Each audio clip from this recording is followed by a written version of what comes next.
There we go. All right. Hi. Welcome to Wednesday Wisdoms. My name is Sera Doğramacı. I am the goaltender development manager at Ice Hockey Australia. And today I have Frayne with me, who is a lecturer in kinesiology within the School of Human Movement and Performance at Dalhousie University. Hi, Ryan. Hi, Sarah. How are you today? Good, thanks. How are you? I'm great. Thank you so much for having me. Oh, my pleasure. Thank you for agreeing to be on this. So I've done a bit of background research on you, but I would like to start first with, what is your hockey background? My hockey background. So actually, it was funny when you reached out and you were kind of asking about that before. I had to actually go back in time and figure out when I started. And so I think I started playing goals specifically probably around 5 or 6, and I'm 35 now. So I had this shocking realization that I've been a goalie for about 30 years, which is very exciting. But I played hockey for quite a long time, but primarily been a goalie the whole way through. Fell in love with it right away and loved the fact that everybody else did most of the skating and they came to us in the end. That's when it mattered. Brilliant. So what sort of hockey opportunities did you have growing up or just in your career? So I grew up in a small town community where pretty much if you were doing anything, you were playing hockey. I mean, it was Canada, right? Like if there's anything to be done for sport, it was generally hockey in the winter months. So it was a small town of 6,000 people. I played minor hockey the whole way through. And I was very lucky at 16 to play for a local junior hockey team there. And so I played a couple years of junior hockey, realized that my career probably shouldn't be described as a career, and university was knocking. So decided to move on and use my brain rather than my hockey skill and kind of transition into my love of hockey in a different direction, which is research hockey, and instead of necessarily playing the sport at the level that I was hoping for when I was 14. So yeah, still involved, giving back in a different way. So with Absolutely. your university degree, so PhD, specifically goalie biomechanics, really. So looking at the goalie leg pads and how that affects hip motion. So can you tell us a little bit about that? How that opportunity even came about, and maybe some of the outcomes of your research?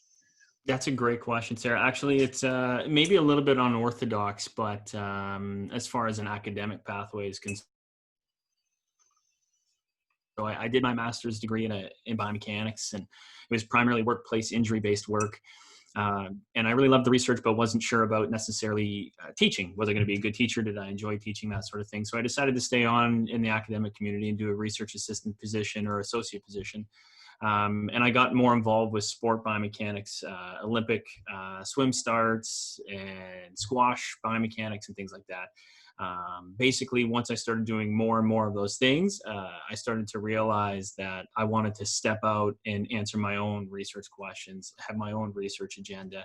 And around that time specifically, there was becoming a lot of rumblings of goaltenders, elite goaltenders getting hip injuries. They were coming down with femoral acetabular impingement or labral tears.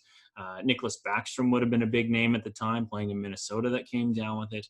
And so basically I wanted to come up with a way to find a solution for that. And in order to be able to do that, I realized I was going to need to have an industrial partner of some sort to supply the gear so we can bring in the goalies and test how that equipment affects goaltender posture, specifically hip posture, when they're doing common movements like the butterfly.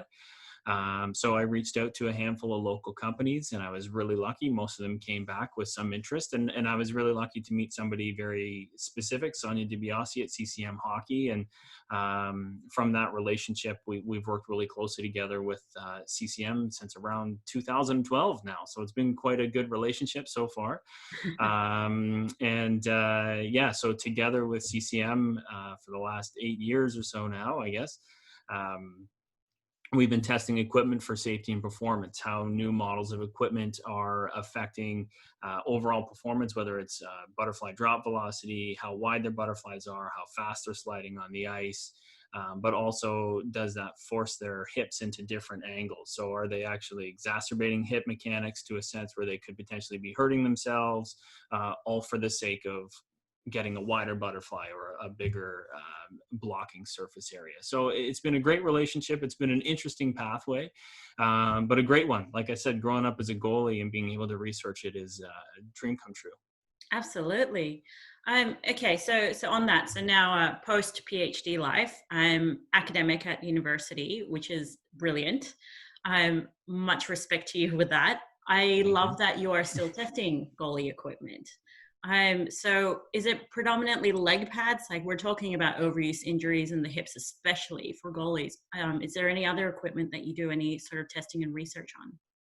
So another great question. I think primarily we have focused a lot on lower body, specifically leg pads, because of the lower body injuries that have been associated with goaltending.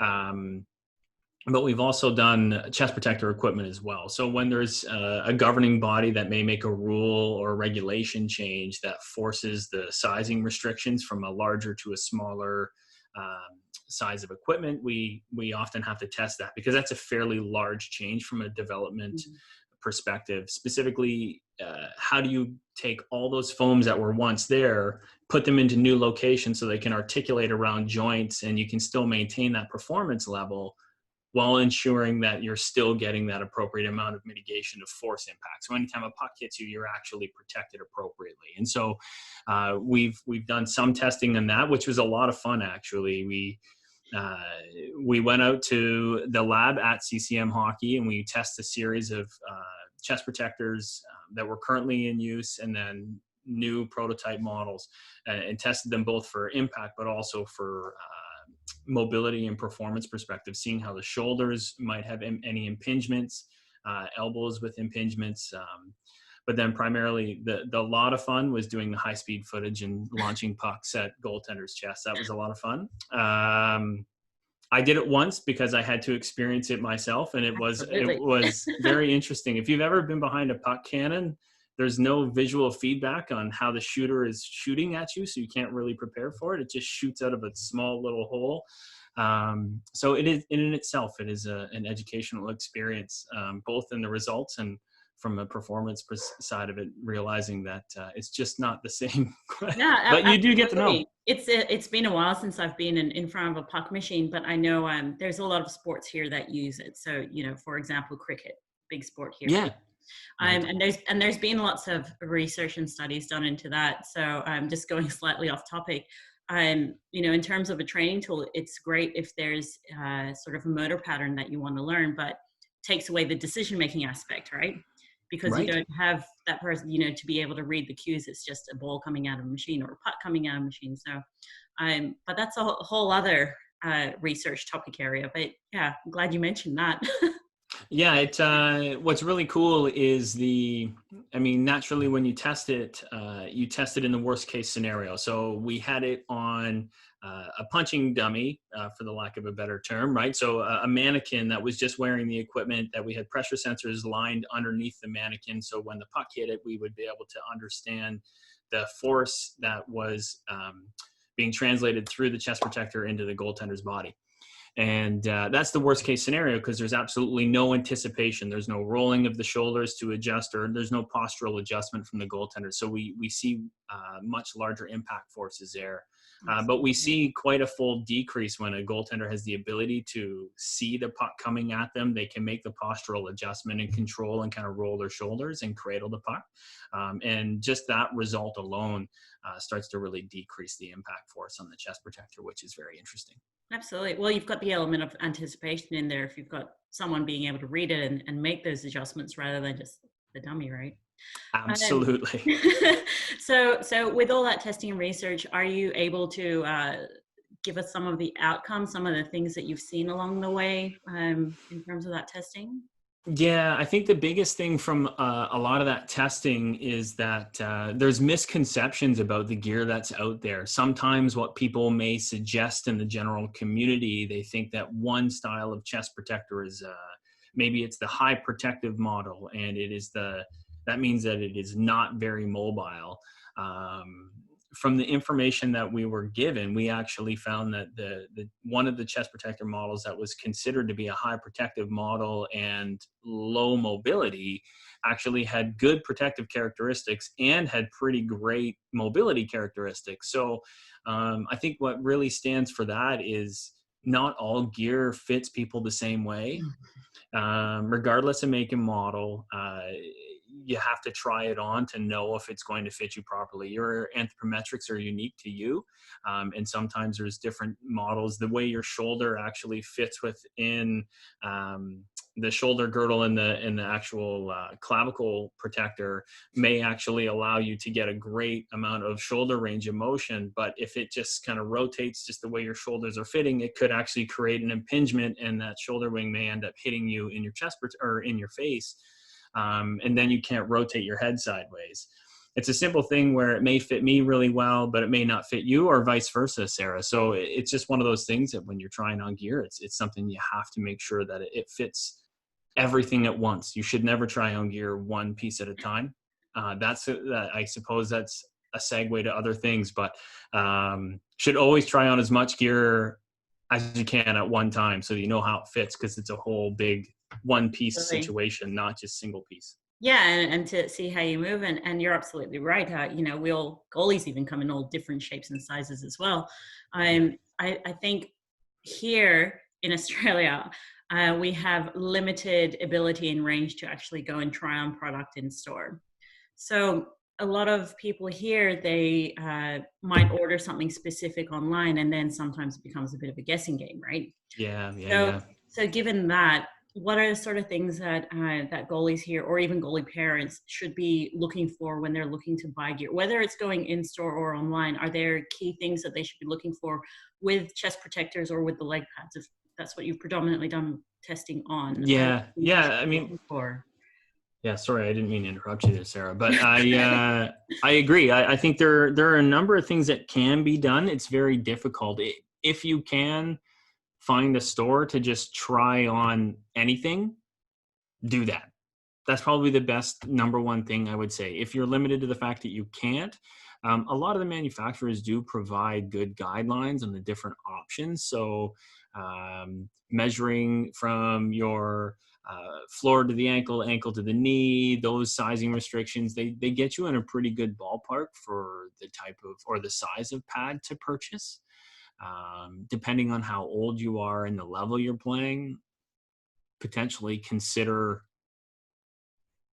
it financially, I guess, is probably the best way to go about it. I mean, if you have a child that's young and they're not necessarily sure about the sport, see if you can borrow before you buy. Might be a good place to start. Absolutely. Which I'm sure that you guys know all too well. We may be in a different scenario here in Canada where we can just go online and probably buy it from our neighbors, not realizing that they were once a goalie. But it's one of those situations where if you can get a good trade or buy and sell program locally, just between goalie parents, it can do a lot of great things, and it can expose a lot of youngsters to the game, and with the hopes that they are fitting in gear that is pretty decently fit. The more you have, it doesn't have to be, Carey Price's professional model from 2019. You know what I mean? It can be a couple levels below, just so somebody gets to experience the sport. And that's the first place to start in all cases, and ensuring that people have the opportunity to try it. So if you can try the gear, do that first. If you can't, follow the regulations. That will be the best case scenario for making sure that your gear properly fits.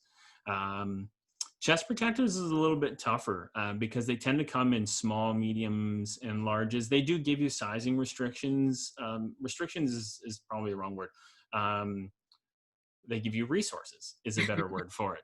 And those resources are pretty good. They've obviously designed the gear to fit a certain body type. So I would rely on those almost for sure if I couldn't get anywhere near trying them on myself.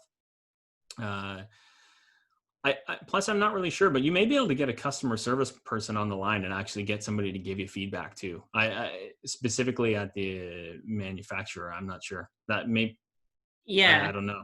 that Yeah, no, may so, be an so we option do. too. Yeah, so we do have a couple of hockey stores across Australia.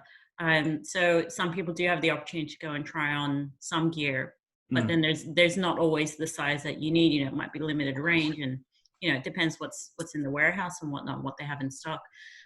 So if there's a younger goalie, so I guess looking at a comparison, so maybe a 12-year-old goalie compared to an 18-year-old goalie. Is there differences in sort of mobility they should be looking at, or stiffness in equipment, or is it going to be, it really depends on that individual and what their body is capable of doing, like their physical strength, size, all that sort of thing? Yeah, that's a great question. I think that question's so great that there should be a really excellent study developed over it, There should be. Sarah. Maybe we should Yeah, do that one day. we should maybe talk a lot more about this, maybe a little bit after this conversation. But there there has been a lot of thought about the equipment for younger athletes tends to be developed a lot softer, and the reason for that is really quite simple. It, what we don't want to have the equipment do is we don't want the equipment to wear the athlete. We want the athlete to wear the equipment. And what may happen as a young athlete is they may not know how to wear the equipment, or they have a parent who, God bless them, don't know, and they might tighten all the equipment really, really tight on their leg because they Oh, we've just seen think that. that Yeah, absolutely. they, We've they seen that just here as well. we see that in Canada all the time too. We see it's seen everywhere on the planet, right? Um, Honest mistakes because people don't necessarily know, and so the softer you make it actually gives a little bit of forgiveness and kind of helps protect the young athlete. But ideally, if everybody knew how to strap on the pads to have it more free flowing, where the gear should be something that the athlete wears. When the athlete makes a movement, the pad should respond to that movement. It shouldn't be so tight. It's not a running shoe. There should be some play in it. It's a really big object on their legs, so it can't be super tight. If you start restricting the knee motion and start restricting the ankle motion, then at that point your poor son or daughter can't get off the ice, and then they're not going to like being a goalie. So that's kind of the tendency on why smaller or younger athletes tend to wear softer gear. I think by the time you get to be 18 years old, if you're competitive, it becomes a feel option for you. Some goaltenders really like stiff pads, some goaltenders like soft pads. There's always been that dilemma, or if you will, that kind of argument between a really fast goalie or an athletic goalie loves soft gear and the blocking style goalie loves stiff gear. Arguably one of the fastest goalies in the NHL is Marc-Andre Fleury, and he wears stiff gear. Right. So there's molds to be broken in all sides. It's just whatever people enjoy and find to be the best outcome for them is what they should wear. I think the biggest thing about any young goaltender or even old goaltender is that they wear knee guards. Actually, I hadn't actually said that yet. I Absolutely. had it written down on my sheet. They should always wear knee guards, and the reason they should wear knee guards is two things that can happen is if we're always dropping into these compromising positions like the butterfly, and we put ourselves at our hips in these compromised positions where we could be causing bone-on-bone contact. Not all the time, but maybe. But at the same time we're doing that, we're getting large forces from the ice translating through the knee and into the hip. And if we can wear knee guards and we get an extra little layer of padding in there, it can protect and start decreasing some of that translational force from the ice surface up into the hip. So all new pads are intended to wear with knee guards. I know it's difficult for newcomers and young goalies, and I actually don't know your age groups, but novice in Canada, so like the 7, 8, or people who are trying to learn, that may be tough. But if you're going to be a competitive goalie or you're going to play it more often, knee guards are a necessity. I 100% agree with you on that. I cannot get on the ice without them anymore. The first time I tried them on, I wish I had them sooner. 25 years of goaltending, and I have lots of knee issues to the point where my kneecap sits higher than it should. So, Oh. and I have degenerative issues now. So the more that you can look after your knees, and now I've got hip issues as well, the more you can look after your knees and hips, absolutely go into it. Invest in that sort of protection. Yeah, I think it's if you asked if I had this conversation with you when I was 16 years old, I would have told you it's performance perspective all the way. And I completely understand the competitive goaltender's mindset to pick performance first. But if you ask a 35-year-old goaltender that same question now, it's completely different. I would say safety 100%, and being a hero doesn't always pay off. You can't necessarily play if you're on the IR for whatever particular reason. So make sure your gear fits, make sure you don't cut corners. If there's a piece of gear that's broken, find a solution to get it fixed properly and safely, and get back out on the ice and be Yeah. safe and performing at high levels. And longevity. We want our goalies here to have a long, healthy goalie career, not one cut short due to injuries because of poor equipment fitting or anything like that. Yeah, and that goes for any sport. I completely agree. I mean, everything's about longevity, and that's not just for the sport specific, but it's also for health implications in the long run of your life. Yeah, stay safe as long as you can, and keep your body mobile as long as you can. Speaking of your poor Absolutely. kneecaps, sorry about that. Yes, I am still going through rehab for it. Yeah.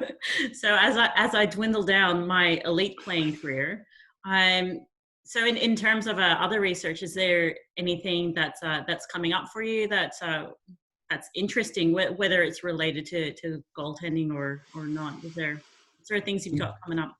Yeah, I think what we're trying to do now is we're trying to make sure that we understand the strapping and how the strapping system on the back of the leg can change the interaction between the goaltender and the pad. Specifically, if we can start moving the strapping around, change tightness a little bit in certain locations, can we start to increase the responsiveness in a positive direction of the pads?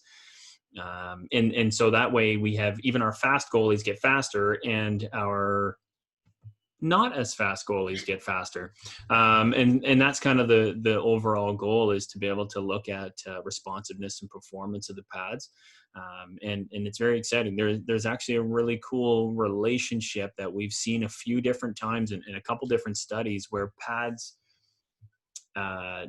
can start to drop down to the ice a little bit faster than the goaltender's knee. So if this is the inside of the pad, the knee will drive into the inside of the pad and will start to drop the pad, and the pad will go and close the 5-hole faster than the goaltender's knee will get to the ice surface. It's a small fraction of time. It is not huge, but the fact that it can get to the ice faster than you can is a pretty cool performance advantage, and trying to figure out a way to tease that out would be pretty amazing. Well, I think it may not be a massive difference, but in such a high paced sport where, things happen in microseconds, that could be something pretty massive and significant, right? Yeah, depending on the time, if we can increase the time, actually, sorry, if we can decrease the time, I said it the wrong way, increase velocity and decrease time, then we may be able to have that difference. I mean, the puck's only an inch high, and you only have to get, I don't know, a half of a centimeter of it, enough to slow it down. Like, you don't need a huge chunk of it, depending on the initial velocity of the puck, to make it completely change direction. So if you can get it down there in time, it may be the difference between having it snuffed underneath your pads or it's going through your 5-hole. Yeah, absolutely. That's really interesting. Okay, so the research that you have done, I know some of it is available online. So if anyone is interested, feel free to, well, just Google Scholar it. You'll find it. Um, so thank you so much for your time today, Ryan. This has been a very insightful chat. I'm excited for all the other studies that you've got coming up, and hopefully one day we can collaborate academically in the future. Thanks, Sarah. I look forward to it. Let's chat again soon. Absolutely. Thank you. Bye.